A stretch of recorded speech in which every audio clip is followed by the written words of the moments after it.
young boy in the 1760s, abandoned by your father and orphaned by your mother.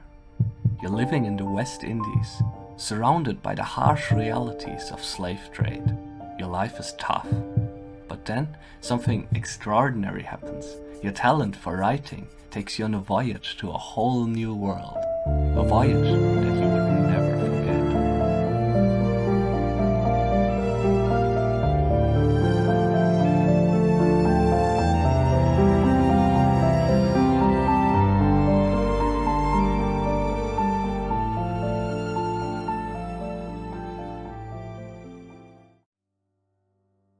Alexander Hamilton was brought up in Charlestown, a bustling port located in the picturesque island of St. Kitts and Nevis.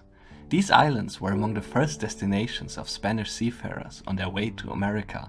Set like emerald jewels in front of the American mainland, they served as strategic outposts for the seafarers, providing a link between Europe and the New World. But the goods traded on these ships bore a dark reality. They were slaves. Imported from Africa, they were shipped across the ocean to these islands, transforming the West Indies and America into places echoing with sorrow. Alexander Hamilton was brought up just in this environment. His father left the family early, and his mother died from yellow fever soon after, leaving Hamilton to navigate the world without the guiding presence of his parents. Yet amidst these hardships, Hamilton found solace in his words. He wrote an essay about the devastating hurricane that struck Nevis, calling it a divine rebuke to human vanity and pomposity. His eloquent prose caught the attention of gracious sponsors, earning him a chance to venture north to America. But the America of the time was not as we know it today. It was really small. What you think of the United States today is not even comparable. Imagine today's United States and then reduce it to a third. And there you have it. Even Florida was not part of the picture. And all of these states here were not the United States of America. They were the 13 British colonies, which are the original states of the US, each operating under its own set of rules, regulations, and laws. Therefore, Hamilton arrived in America at a pivotal time in history, before it was united. And he also arrived at a pivotal place in history, New York.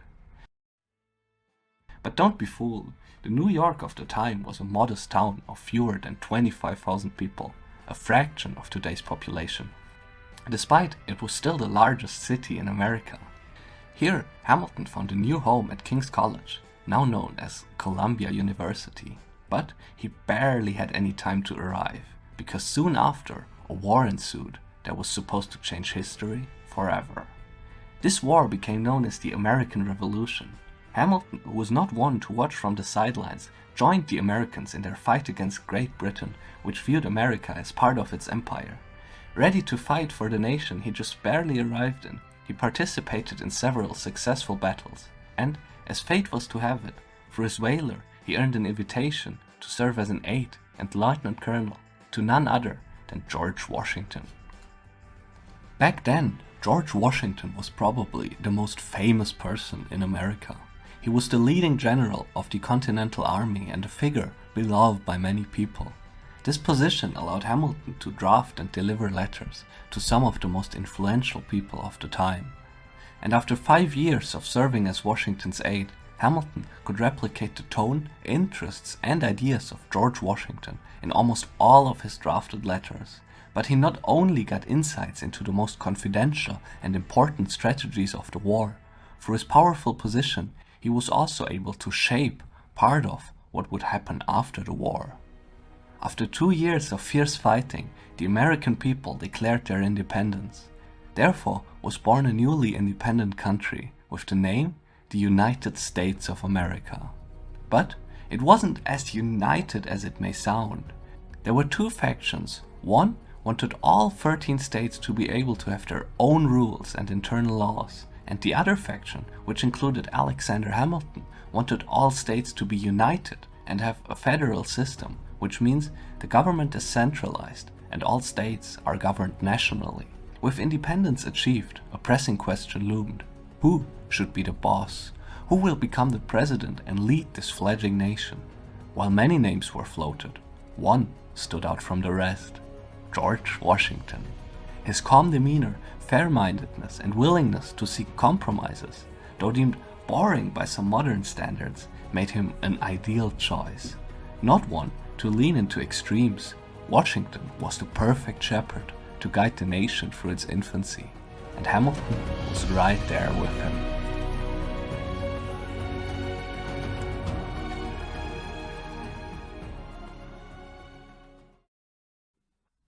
In this new era, America was like a blank canvas. Its governance structure was uncertain, but one thing was certain: George Washington, as new president, had to find a cabinet and people he could trust for laying the foundation of America's future. And as Treasury Secretary, he chose none other than Alexander Hamilton. He was one of 3 members of the cabinet. The other 2 departments belonged to the Secretary of State, a role that fell to Thomas Jefferson, and Secretary of War Henry Knox. It was during this time that Hamilton penned the Federalist Papers, a massive set of essays that were basically a political advertisement explaining how government should operate. Some say this humongous series builds the foundation of our modern understanding of the US government. Hamilton's collaborator in this task was James Madison, a capable but nerdy theoretician who would later become Hamilton's enemy and the 4th President of the United States. In his role as Treasury Secretary, Hamilton got to work quickly and demonstrated his exceptional skills in crafting new policies. He is virtually solely responsible for establishing the American banking system, laying the foundation for capitalism, stock markets, and America's ascension as a financial powerhouse. Hamilton also saw the importance of a national credit rating before anyone else even knew what credit was, and steered America out of the depth of excessive war debt. He even birthed the Bank of New York, the nation's first ever banking institution. Yet, his policies earned him the scorn of his formidable political adversary, Thomas Jefferson. Even back then, America was deeply divided. The northern states like New York and Pennsylvania recognized the power of trade, finance, and commerce, while the southern states saw America as an agricultural society fueled by slave labor. They demonized banks and stock markets as the home of cheaters and swindlers, and saw rural plantations as the real American way. Therefore, Alexander Hamilton was a polarizing figure and seen as engine of the new American way. As such, people made every kind of assertion about Hamilton, from calling him a power-hungry tyrant to speculation about him being a British spy. These accusations came from the general population, but also his political enemies. Jefferson, a Southern slaveholder, used every opportunity to defame him.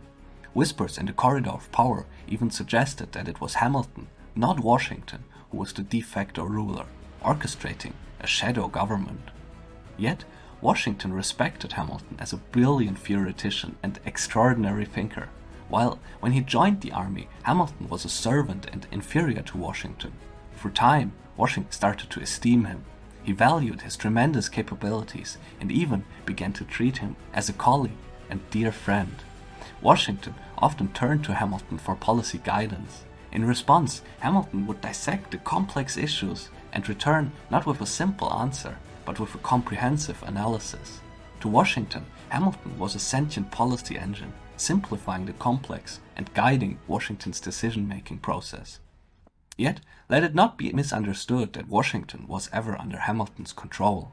When Hamilton's strategies pushed boundaries, or when his loyalties seemed skewed towards the northern states, causing political disturbances, Washington would intervene, making choices that contradicted Hamilton's suggestions, demonstrating an unwavering commitment to fairness and stability, regardless of personal loyalties. However, Hamilton's influence began to dwindle with the end of Washington's presidency. He lost a mentor and a good-willed friend who would put his sometimes extreme ideas back into the right perspective. But worse yet, Hamilton lost his cabinet position because the new president, John Adams, did not like Hamilton. He hated him. However, his intellectual prowess was not easily dismissed. The new ministers didn't really understand much about finance or war or state affairs and found themselves leaning on Hamilton's expertise. They funneled critical questions his way, which he promptly addressed. His answers found their way to Adams, often paving the way for policy implementation. Thus, Hamilton managed to retain a degree of influence, operating from the periphery and continuing to shape the national agenda.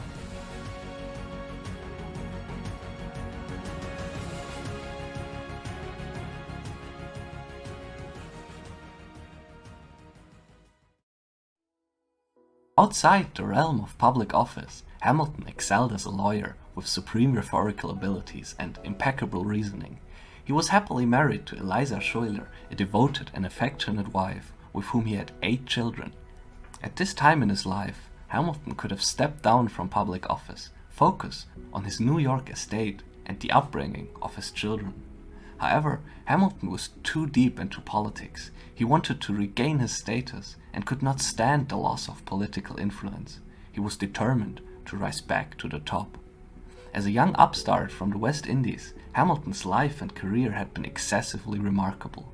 He had achieved more than any immigrant could have dreamed of achieving. Driven by a desire to influence policy, concern over international tensions, and a deep-seated aspiration to shape the nation's future, Hamilton couldn't simply stand by. Also, his enemies tried everything they possibly could to reverse Hamilton's policies and therefore his life's work. This effort was further intensified when a new president was elected in 1801, Hamilton's longtime enemy, Thomas Jefferson. Jefferson was a smart and able but idealistic politician. Despite their ongoing feud and differing ideologies, once in office, Jefferson found himself recognizing many of Hamilton's policies he once harshly criticized, seeing them as the only viable solution to the nation's challenges.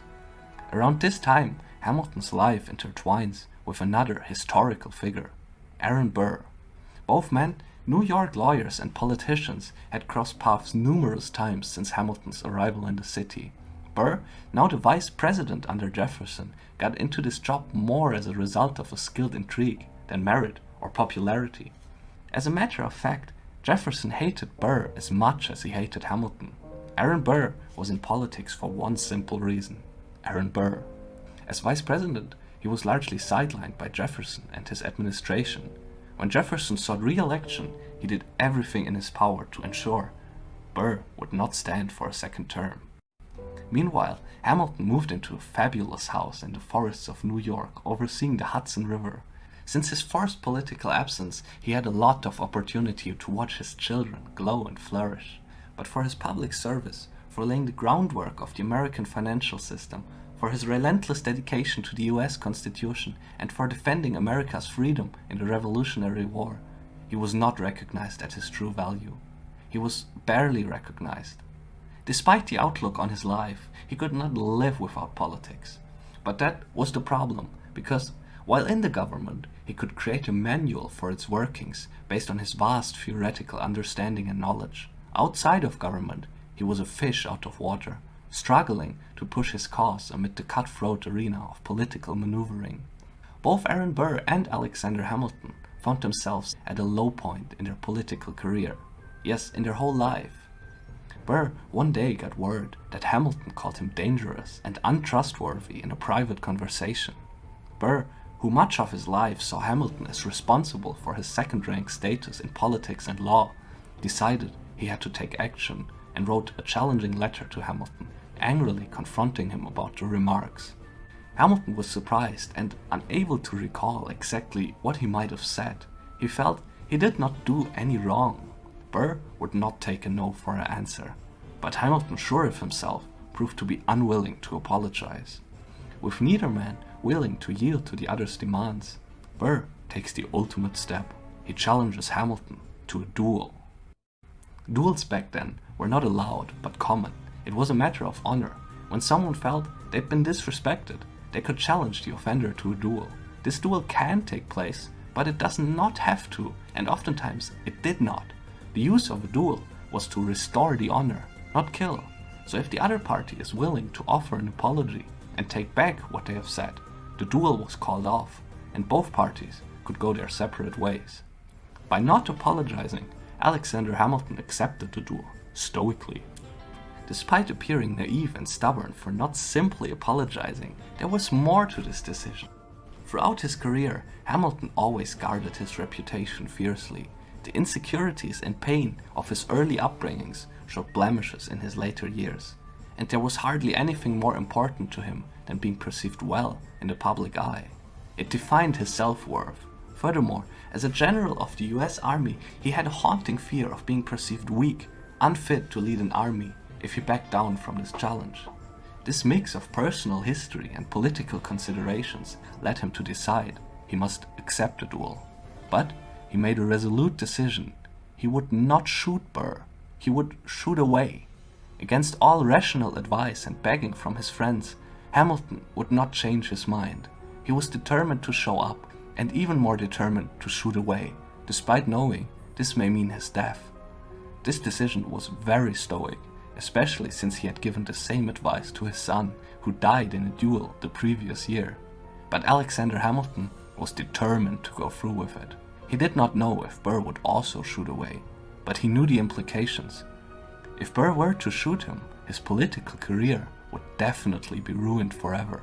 Despite that, both men went to sleep that night, ready and prepared for their own death.